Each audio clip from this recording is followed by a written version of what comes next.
খুব সহজে আপনারাও বাসায় এভাবে বানিয়ে ফেলতে পারবেন ফানেলে ভাপা পিঠা।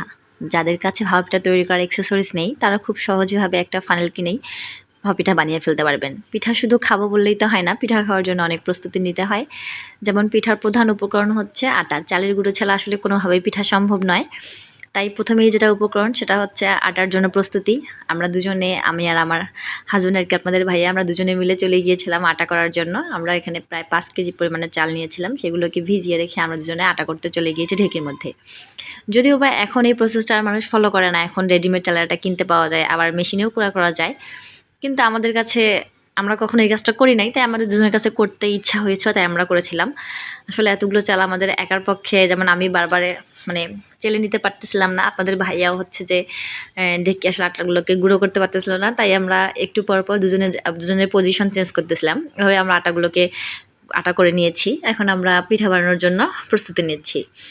আমি প্রথমে একটি বোলের মধ্যে পর্যাপ্ত পরিমাণ আর কি চালের গুঁড়া নিয়ে নিলাম। তারপর সেখানে দিলাম পরিমাণ মতো লবণ বা স্বাদ মতো লবণ। আপনারা লবণ খেতে চাইলে দেবেন, না খেতে চাইলে না দেবেন, এটা কোনো ব্যাপার না। তারপর আমি এখানে একদম হালকা কুসুম গরম পানি একটু একটু করে দিয়ে চালের আটাগুলোর সঙ্গে পানিটাকে মিক্স করে নেব।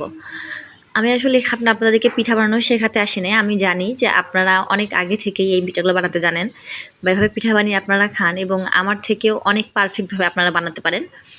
আমি শুধুমাত্র এতটুকু শেয়ার করতেছি কারণ এটা আমার কাছে একটা ভালো লাগার মুহূর্ত ছিল, এবং আমি প্রথমবার ভাবে বানিয়েছিলাম, তাই আপনাদের সঙ্গে শেয়ার করেছি। কারণ এর আগে পর্যন্ত তো আমার বিয়ে হয়নি, তখন মা, বোন, ভাবি তারা বানিয়ে খাওয়াতো, আমি শুধু খেতাম। আর এখন আমি নিজে কাউকে বানিয়ে খাওয়াচ্ছি, সে কারণে আসলে ভিডিওটা করা হয়েছিল। আপনারা দেখতেই পাচ্ছেন আমি কিন্তু পানির সঙ্গে চালের গুঁড়োটাকে মিক্স করে নিয়েছি।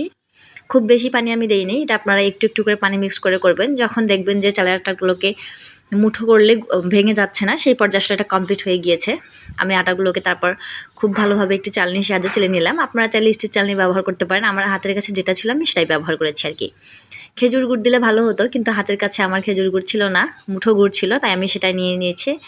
সব কিছু সাইডে রেখে এখন আমি প্রেশার কুকারে পানি বসিয়ে দিলাম। আসলে আমাদের এই পিঠাটার উপকরণ যেমন আটা, ঠিক তেমনই প্রেশার কুকারও এখানে খুবই গুরুত্বপূর্ণ ভূমিকা পালন করবে। প্রেশার কুকার লাগিয়ে দেওয়ার পর আমি এখান থেকে প্রেশার কুকারের সিটি দেওয়ার যে অংশটি সেটা খুলে নিলাম। এখন আপনারা দেখতেই পাচ্ছেন আমি এক এক করে এখানে প্রসিডিউর আটা, তারপরে হচ্ছে যে চালের গুড় নিয়ে নিয়েছি, এবং তার সঙ্গে আমি নিয়েছি 2টি ফানেল। এই ফানেলগুলোই এখানে হচ্ছে প্রধান ভূমিকা পালন করে পিঠা বানানোর জন্য। ফানেলগুলোর মধ্যে আমি প্রথমে একটু চালের গুঁড়ি দিয়ে দিলাম, তারপর দিয়ে দিলাম একটু গুড়, তারপর আবারও আমি উপর থেকে দিয়ে দেবো আর একটু চালের গুঁড়ি। আপনারা যে যেরকম মিষ্টি পছন্দ করেন সে সেরকম দেবেন। এখানে একটু নারকেল দিলেও ভালো হতো, কিন্তু আসলে বাসায় নারকেল ছিল না, যার কারণে আমি শুধু গুড় দিয়েই বানিয়েছি। আপনারা চাইলে এখানে নারকেল ব্যবহার করতে পারেন। আমি আসলে খুব বেশি মিষ্টি খেতে পছন্দ করি, তাই আমি মিষ্টিটা একটু বেশি দিয়েছি। এবার আমি হালকা হাতে একটু করে চেপে দেবো। চেপে দেওয়ার প্রয়োজন নেই, চেপে দিলে ভালো হয়, আমার কাছে মনে হয়েছিল চেপে দেওয়া উচিত, তাই আমি দিয়েছি একটু আর কি। প্রথমবার বানালে যা হয় আর কি, সব কিছুতে একটু বেশি বেশি বাড়াবাড়ি। তারপর দেখুন আমি 2টাতে একদম প্রসিডিওর করে নিয়েছি। এবার প্রেশার কুকারে আমার কিন্তু একদম ভাপ চলে এসেছে। এখন আমি ওখানে বসিয়ে দিলাম। উপর থেকে আমি একটি ঢাকনা দিয়ে দিলাম, যাতে করে ভাপটা উপর দিকে একদম চলে না যায়। দেখতেই পাচ্ছেন খুব সুন্দরভাবে কিন্তু আমার পিঠাগুলো খুব অল্প সময়ের মধ্যেই তৈরি হয়ে গেল। এই পিঠাগুলো দেখতে যেমন সুন্দর, খেতেও কিন্তু খুবই ভালো লাগে। আপনারা দেখতেই পাচ্ছেন আমি একদম প্রচুর পরিমাণে গুড় দেই পিঠার মধ্যে। আপনাদের ভাইয়ের জন্য আমি এটা তো একদম স্পেশালভাবে বানিয়েছি, প্রচুর প্রচুর পরিমাণে গুড় দিয়ে।